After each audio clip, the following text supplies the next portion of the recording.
When 20-year-old Matthew Levison failed to return home after a night out clubbing in Sydney, his loved ones were worried sick. Suspicion soon fell on Matt's partner, 45-year-old Michael Atkins, after it was revealed that the pair were fighting on the night of Matt's disappearance. But was that unfortunate timing, or did Atkins have something to hide? Maddie is the latest podcast from Casefile Presents, a 10-part series narrated by Lauren O'Keefe from the Missing Persons Advocacy Network. Maddie from Casefile Presents is available to stream for free right now, only on Spotify. Stay tuned until the end of today's episode to hear the trailer.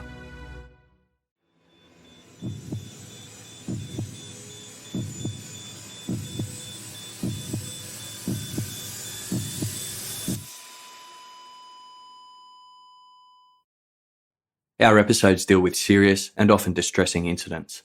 If you feel at any time you need support, please contact your local crisis centre. For suggested phone numbers for confidential support, please see the show notes for this episode on your app or on our website.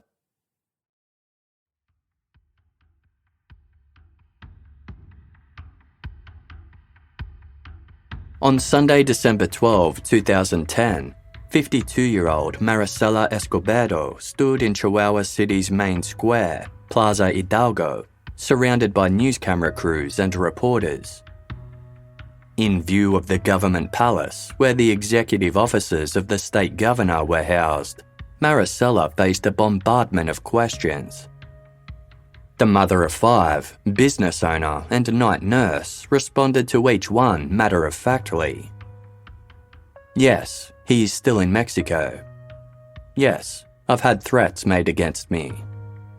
No, I won't be going into hiding. Despite everything, Maricela remained defiant. If this man is going to kill me, she announced, let him come and kill me here.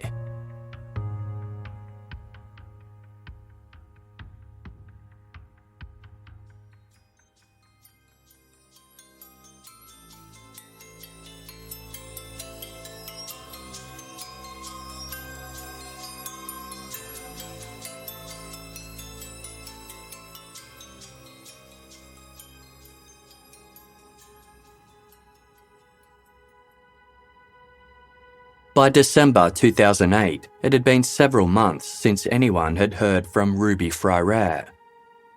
The 16-year-old lived in an apartment in the Mexican city of Juarez that was owned by her mother, Marisela Escobedo.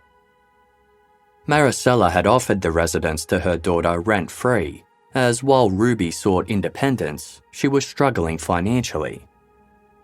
Maricela initially thought Rubi hadn't been in touch because she couldn't afford to pay her phone bill and had lost access to the service. But as time wore on, Maricela's concerns grew. She sent her eldest son, Juan, to visit Rubi and check up on her. He was surprised to find her apartment completely bare. 22-year-old Sergio Barraza was at his mother's house when there was a knock at the door. It was Marisela Escobedo. Sergio had been employed as a labourer at the workshop Maricela co-ran with her partner, Jose Monje. He was also dating Maricela's daughter, Rubi. A few months earlier, in late August, Sergio had taken a week off work. He'd told Maricela that he needed to care for his father who had been injured in a road accident. Weeks later, Sergio resigned. Now that Rubi was missing, Maricela figured her boyfriend might know a thing or two about her daughter's whereabouts. Yet, Sergio claimed that he hadn't seen Rubi since November, saying that she had run off with some tall white guy in a black car. Maricela gazed beyond where Sergio was standing and looked into his house. A lump rose in her throat. She could see Rubi and Sergio's 15-month-old daughter. Maricela knew Rubi would never willingly leave her child and was certain something bad must have happened. In the city of Juarez, anything was possible. Criminal groups, known as cartels, sought control of the city as it bordered the US state of Texas. By 2008, the conflict had reached boiling point.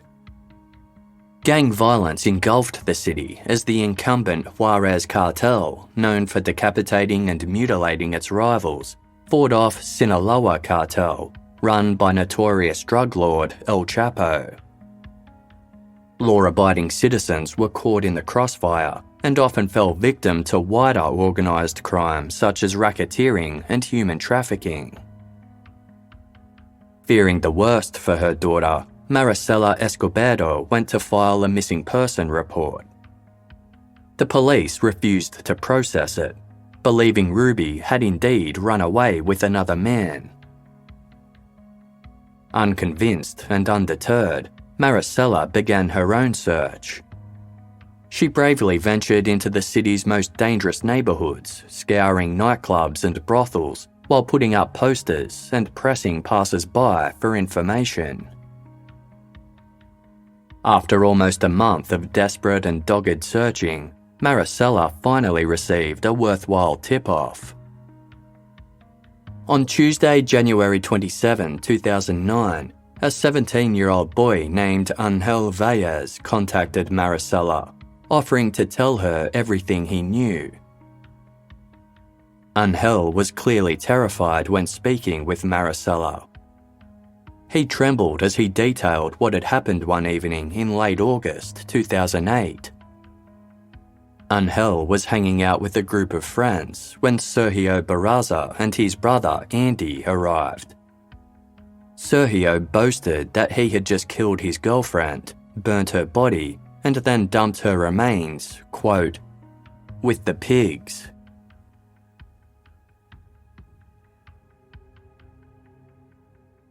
When Maricela initially questioned Sergio about Rubi's disappearance, he had told her that Rubi had run off with some tall white guy in a black car. It was a familiar lie. On a previous occasion, Maricela had entered her workshop looking for Rubi, and upon querying Sergio, he told her that Rubi had run away with a tall white man in a black car. Maricela accepted Sergio's word and made note of it in a missing persons report. Rubi then reappeared the following morning in tears. As detailed by Mexican news magazine Proceso, it was at this point that Maricela discovered that Sergio had been grooming her daughter since Rubi was 14 years old. Sergio, who was then married and had a 5-year-old daughter, had convinced Rubi to run away with him. He kept her hidden in a warehouse a few blocks from his apartment. Upon realising she had actually been abandoned by Sergio, Rubi returned home to her mother devastated. After this incident, Maricela fired Sergio and kept a close eye on Rubi. But Sergio didn't give up and tracked Rubi down at her school. In early May of 2006, he persuaded Rubi to move in with him. Maricela tried to convince her daughter to leave Sergio, who smashed the windshield of Maricela's car in retaliation. Given the age of consent in the state of Chihuahua was 18, Maricela considered reporting Sergio for statutory rape. However, she understood that Sergio's control over Rubi ensured that her daughter would never testify against him. Then, in October, Rubi discovered she was pregnant. Not wanting to damage her relationship with her daughter any further, Maricela changed tactics. She provided Sergio and Rubi with a rent-free apartment, rehired Sergio at the workshop, and offered to pay for all pre- and postnatal expenses. During her pregnancy, Rubi spent most of her time with her mother, and the two became close. But after Rubi gave birth, Sergio began the process of isolating her from her family. As the months passed, Maricela saw less and less of Rubi, and after waving goodbye to Ruby on Friday, August 22, 2008, Maricela never saw her again.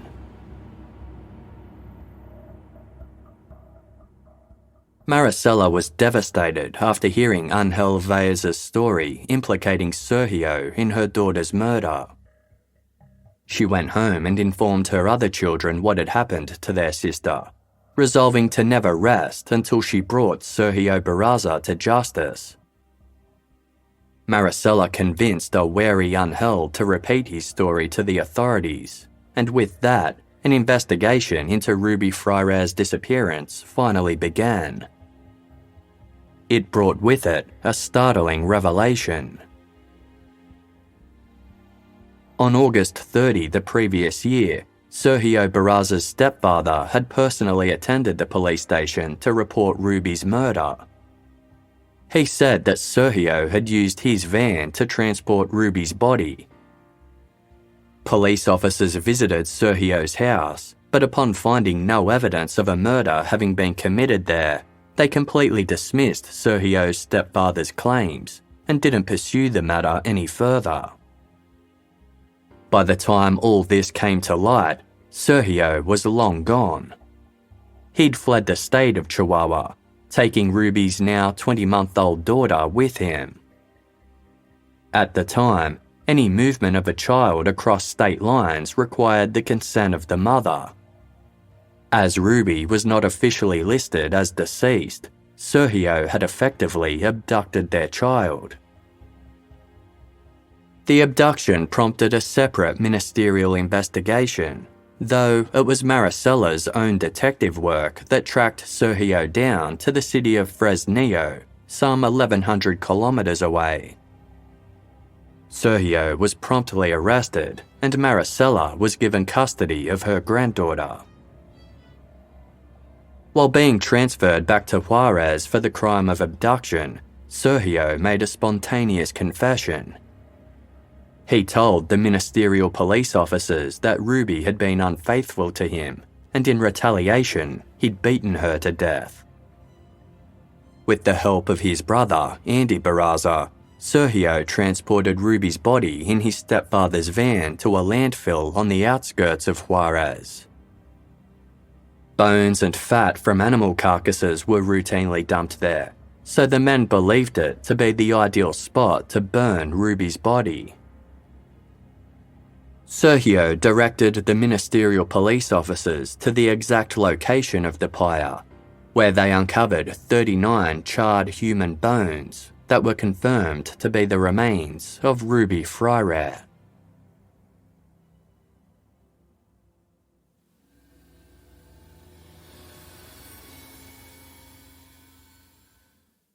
Casefile will be back shortly. Thank you for supporting us by listening to this episode's sponsors. If you've thought about securing your home with home security but have been putting it off, you'll want to listen up. Right now, Casefile listeners can order the #1 rated SimpliSafe home security system for 50% off. This is their biggest offer of the year, and you won't want to miss it. SimpliSafe has been named the best home security system of 2022 by US News & World Report, making it the third year in a row that SimpliSafe has won this honour. The Casefile team loves SimpliSafe because in an emergency, professional monitoring agents use fast product technology. This is used exclusively from SimpliSafe to capture critical evidence and verify that the threat is real, so you can get faster police dispatch. SimpliSafe is whole home security with advanced sensors for every room, window, and door. They even have hazard sensors that detect fires, floods, and other threats. You can be in complete control of your system all the time and from any location. And SimpliSafe is super affordable, with 24/7 monitoring costs under $1 per day.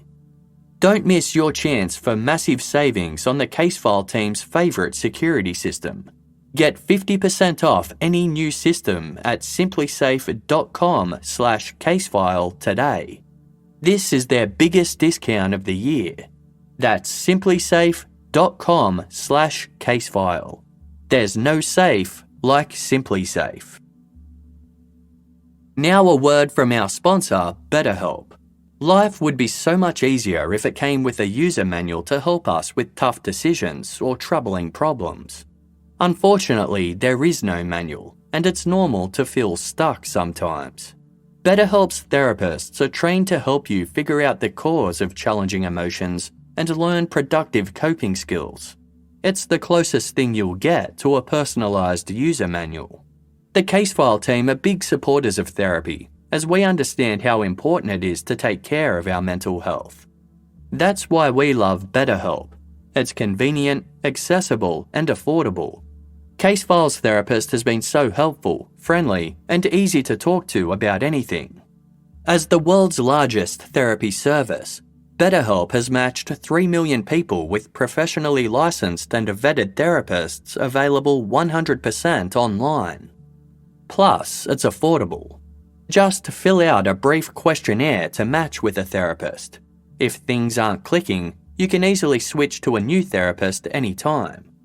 It couldn't be simpler. No waiting rooms, no traffic, no endless searching for the right therapist.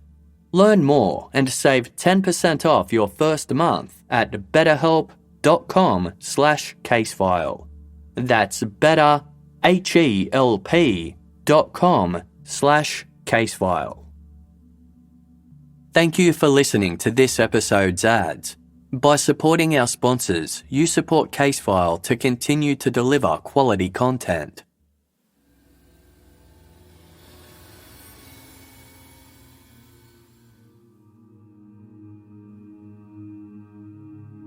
Sergio Barraza's trial for the murder of Rubí Frayre commenced in April 2010.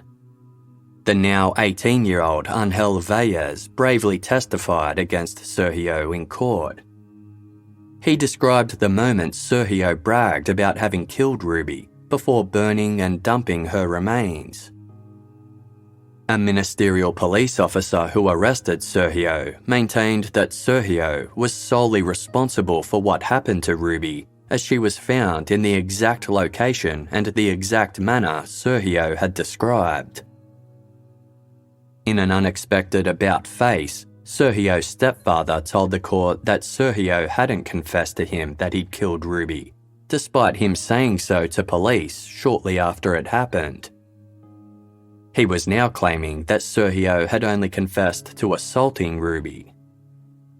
Some believed the man had changed his story to protect Sergio. In emotional testimony, Marisela Escobedo said that the defendant had destroyed her heart, her hope, and her faith, but not her life.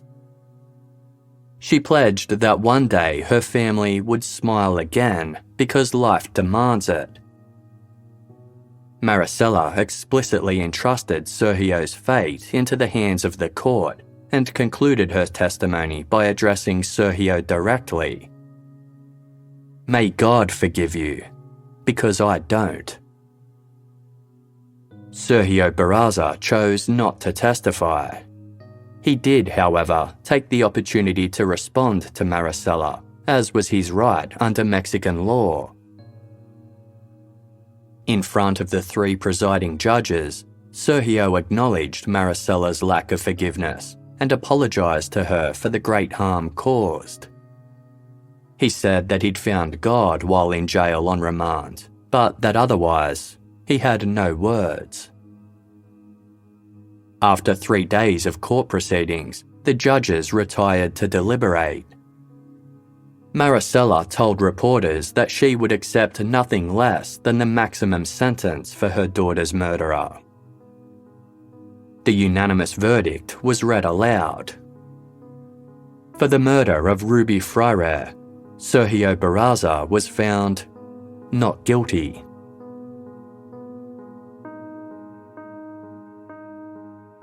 After both literally and figuratively picking herself up off the floor, Marisela Escobedo appealed to the state's higher court, claiming that the trial's original 3 judges had made serious errors of law in reaching their decision.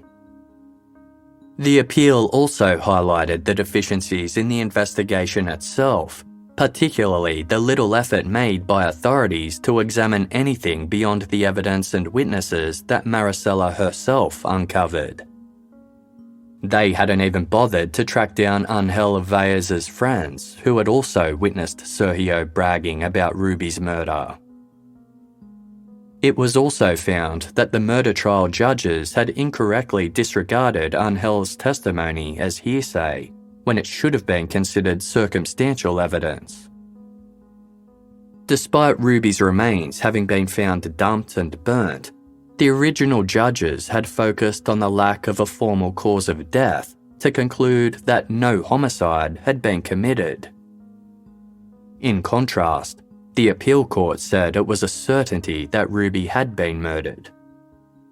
While the state appellate court supported the judge's original decision to disregard Sergio's confession to police as it was given without a lawyer present, they determined that Sergio's in-court apology to Marisela Escobedo should have been considered a confession, as it was in the presence of his lawyer. In late May 2010, the appeal court overturned the acquittal. Sergio Barraza was found guilty of the murder of Rubí Frayre and sentenced to 50 years in prison. The sentence was meaningless. Before the appeal court handed down its decision, Sergio, still a free man at this point, once again fled the state of Chihuahua. His whereabouts were unknown.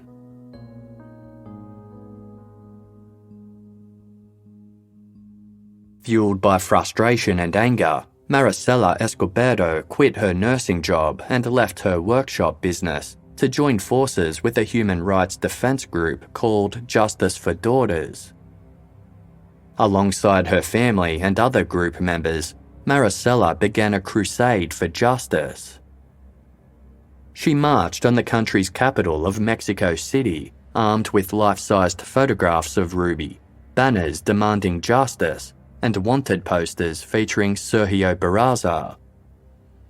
Covering nearly 1,800 kilometres, Maricela met with city and town officials along the way to explain her case and request that they turn over Sergio should he be found within their limits. She drew media attention in any way she could, even walking naked with just a banner wrapped around her body. Maricela told reporters that she was marching against the systemic impunity for those who commit violence against women. Soon, the case of Rubí Frayre became the latest symbol of the growing femicide epidemic in Mexico. After nearly 4 weeks of daily marching, Maricela finally arrived in Mexico City, where she requested an audience with President Felipe Calderón. He refused to see her.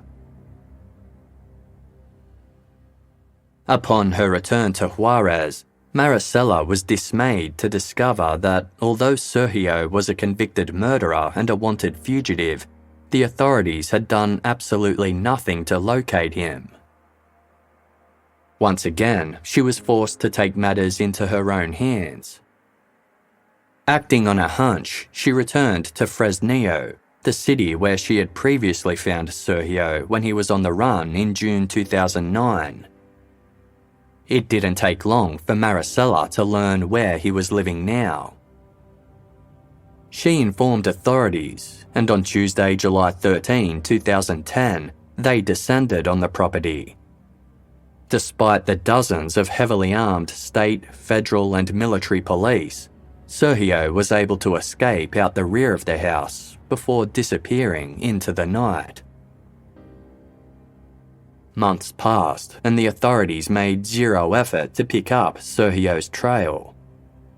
It was left to Maricela to hunt down her daughter's killer. By now, rumours were circulating that Sergio was under the protection of the state's cartel, Los Zetas.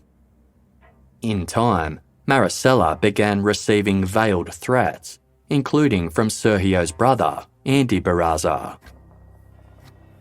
Pressing forward irrespective of the danger, Maricela eventually discovered Sergio's whereabouts. As she suspected, he hadn't left Fresnillo.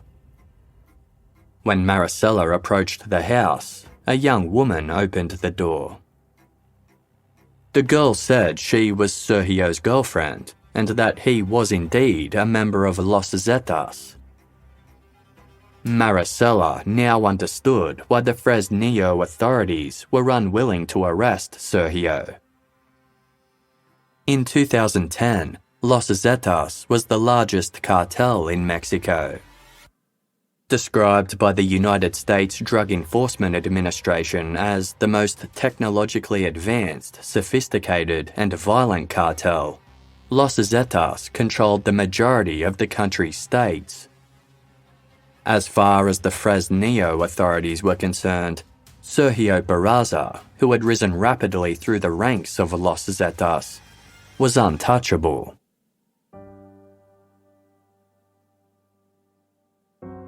Despite this revelation, Maricela refused to back down.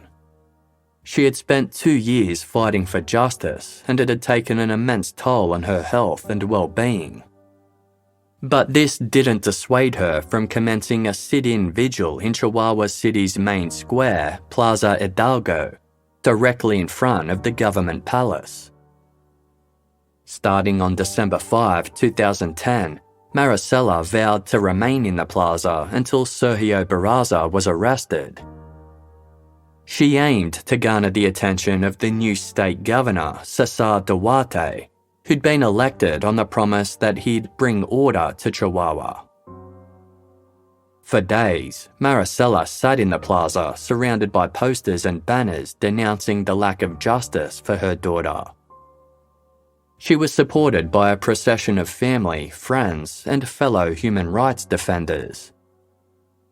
Then, on December 8, Maricela confronted Governor Duarte in front of the government palace, calling him out on his failures and embarrassing him in front of the media. In response, a visibly annoyed Duarte invited Maricela to speak directly with the State Attorney General, Carlos Salas. Maricela accepted the offer, and in the meeting she told Salas all she had uncovered regarding Sergio Barraza's whereabouts, links to Los Zetas, and the ineffective policing that allowed him to roam free.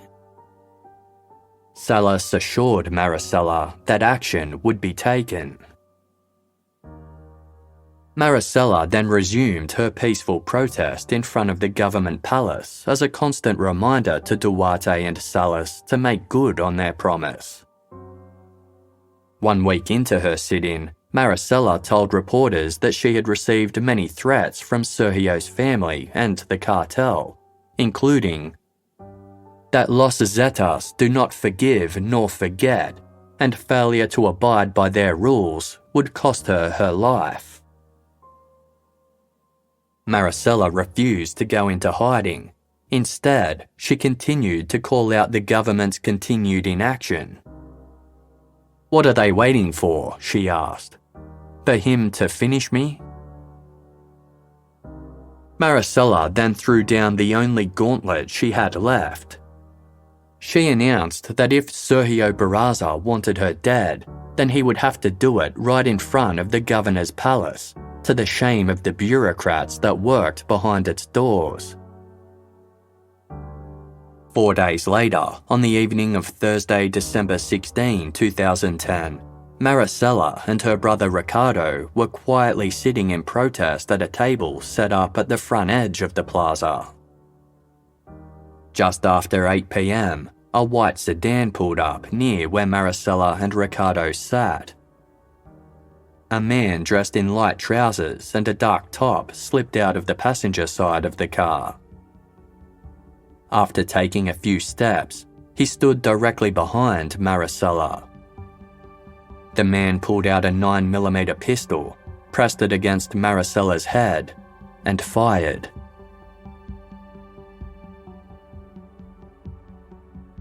The gun jammed. Maricela leapt from her seat and took off. Ricardo grabbed his own chair and threw it at the gunman, just as Maricela sprinted across 2 lanes of moving traffic towards the perceived safety of the government palace. The gunman caught up to her just before she reached the other side of the road. In mid-stride, he raised his gun to the back of Maricela's head again and pulled the trigger. There was no obstruction this time.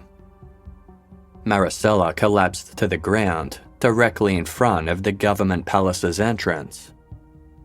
The gunman scrambled back into the white sedan and it sped off into the night. Traffic slowed only for a moment before moving on. A pedestrian within meters of Maricela's prone, bleeding body turned briefly to observe what had taken place, then continued onwards on their journey. The only person who seemed to care about what had happened was Ricardo, who banged desperately on the locked doors of the government palace, screaming for help. In the wake of the public outcry and condemnation that followed Marisela Escobedo's murder, authorities were quick to blame Sergio Barraza for orchestrating the assassination. Chihuahua Governor Cesar Duarte told reporters that he was filled with frustration and indignation and called for the judges who had initially acquitted Sergio to be sacked. President Felipe Calderon likewise tweeted, "It is unfortunate that the Chihuahua judges released the confessed murderer of Rubi. That impunity led to the murder of Marisela Escobedo." Hours after Maricela's funeral, the workshop that she ran with her partner, Jose Monje, was destroyed by fire. Jose's brother, Manuel, who had been looking after the shop, was missing.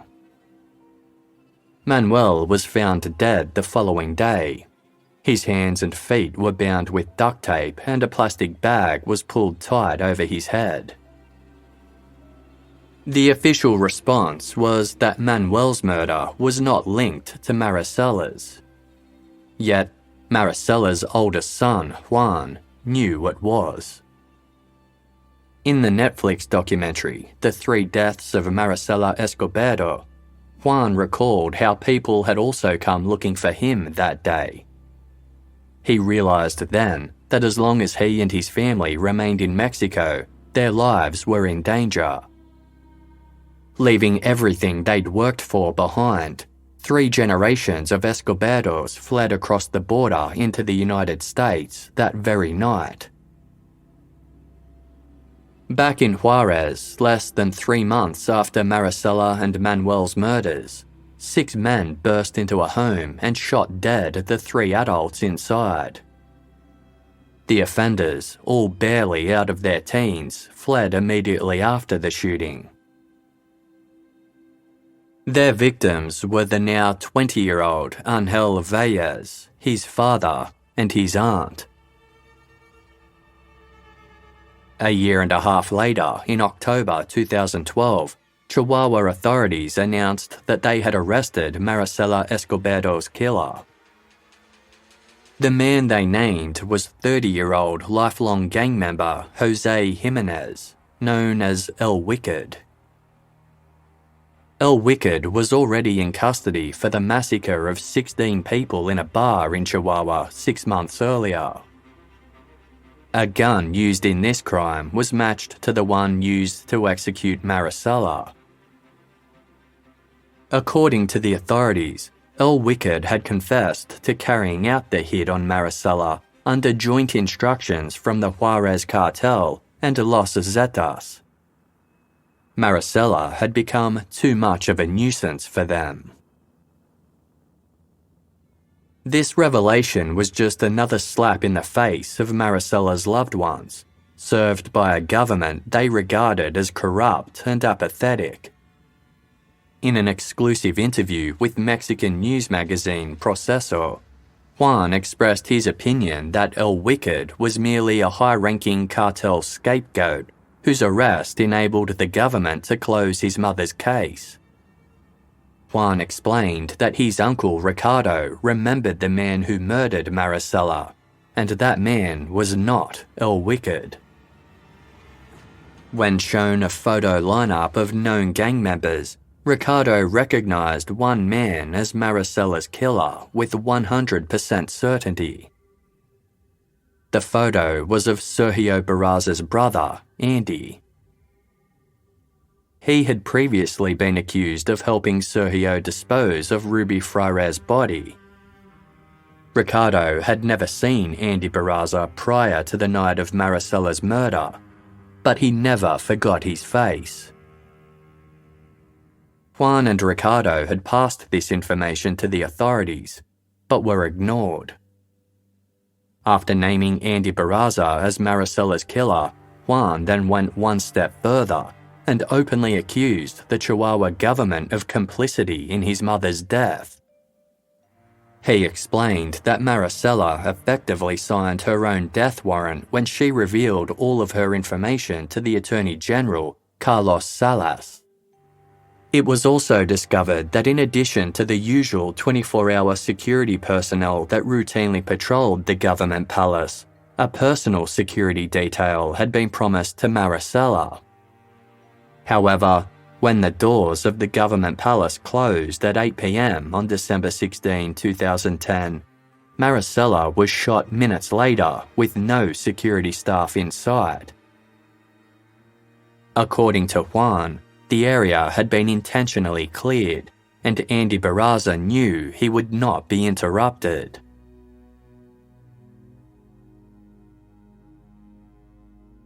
On Friday, November 16, 2012, 4 members of Los Zetas were killed in an armed clash with the Mexican army. Among those killed was Sergio Barraza. 8 days later, Governor Cesar Duarte announced that with Sergio dead and El Wicked in custody, the cases of Rubí Frayre and Marisela Escobedo were officially closed. However, as his trial approached, El Wicked retracted his confession to Maricela's murder. He said it had been made under torture and threats against his wife and children. These claims, along with Ricardo's identification that Andy Barraza carried out the slaying, meant that the prosecution could have a difficult time convicting El Wicked for Maricela's murder. On Wednesday, December 31, 2014, before his trial commenced, El Wicked was found dead in prison. The authorities initially said he had died from a heart attack, but were later forced to admit that El Wicked had been strangled to death by another inmate who had somehow gained access to his cell. By January 2015, all the members of the Escobedo family who had escaped into America had been granted permanent political asylum. The immigration judge who ruled in favor of Juan's application specifically stated that the Mexican government is unable or unwilling to control actors who persecute human rights defenders. In October 2020, the Inter-American Commission on Human Rights announced that it would give Mexico 3 months to provide its response to the Escobedo's complaints of human rights violations in relation to the murders of Rubi and Maricela, before the Commission considered the case. The Escobedos hoped that one day soon, Mexico would be held publicly and internationally responsible for these human rights violations. By December 2020, shortly after the Commission's announcement and the release of the Netflix documentary The 3 Deaths of Marisela Escobedo, both the governor of Chihuahua and the Mexican president announced the reopening of Marisela Escobedo's murder investigation. That same year, Andy Barraza, in prison in Texas for unrelated crimes, gave an exclusive interview to the makers of the Netflix documentary. Andy openly admitted that Sergio, who had gained senior ranking within Los Zetas, had organised the hit on Maricela and the arson attack on her workshop. Andy denied killing Maricela. As of 2022, the investigation into Maricela's murder is still ongoing. It has been more than a decade, and each year since, all across Mexico, citizens continue to march against what they perceive as government-sanctioned impunity granted to perpetrators of violence against women. Maricela is one of their symbols.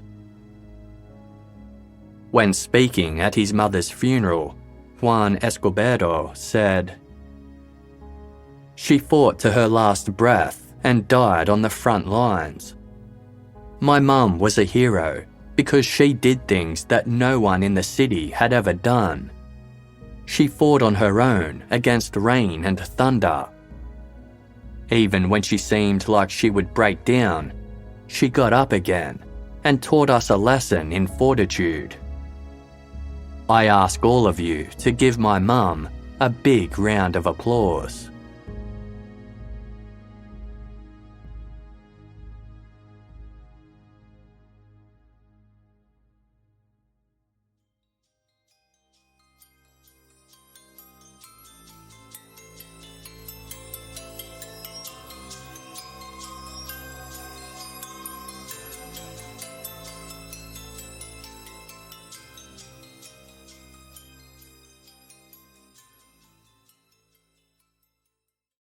Casefile presents a new Spotify-exclusive podcast, Maddie.